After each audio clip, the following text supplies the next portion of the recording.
Tinder is now facing a lawsuit from a woman in Oregon who says she disclosed something about herself and was immediately booted off the app.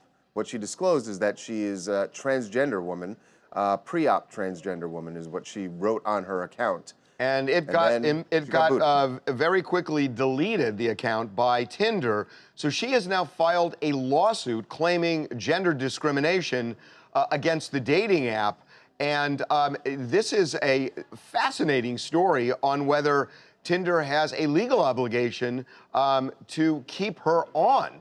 She says they do have that legal obligation. She is taking it to court. Her name is Ariel Hawkins, and she joins us right now. Ariel, welcome to TMZ Live. Hi. So, Ariel, first of all, why do you think you were taken off Tinder? I'm not necessarily sure why they're targeting me, but we're hoping to change that. Well, you know, I would assume that you think they did it because they found out that you were transgender, right? Correct. It was after I had disclosed my trans status in my bio. So, do you know of anybody else who this has happened to? Yes, it's actually becoming more and more apparent to me how large scale of an issue this is.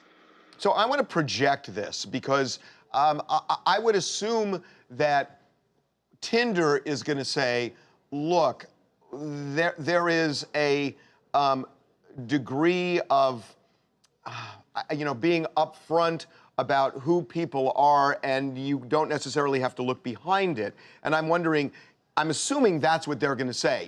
But I don't understand. I'm sorry, because that's what Ariel did. She was upfront about, and once she was upfront, that's when they went. Is that correct? Because it's after you changed once you said that on your account, that's when they booted you off, right?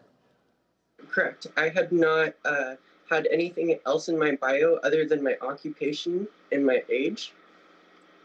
And it wasn't until after I had updated my bio with that information that they had sent an email to me shortly after saying that I was violating one of their terms. So have you been in touch, or has your lawyer, Ben Masilis, been in touch with Tinder, or got to get some reaction from them?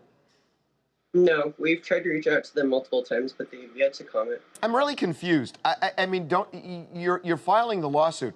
Why? Because Charles, and you're right that when you're not upfront about it, it's dicier than when you are.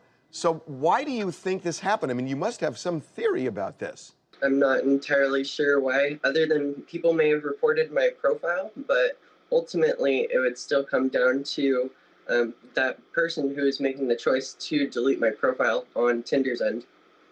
I guess that should raise the point. Ariel, I don't know how to say this. Did you have any dates? Did you get any dates through Tinder? And do you think that maybe there was someone that you had a date with that maybe, for whatever reason, reported you to Tinder? Nope.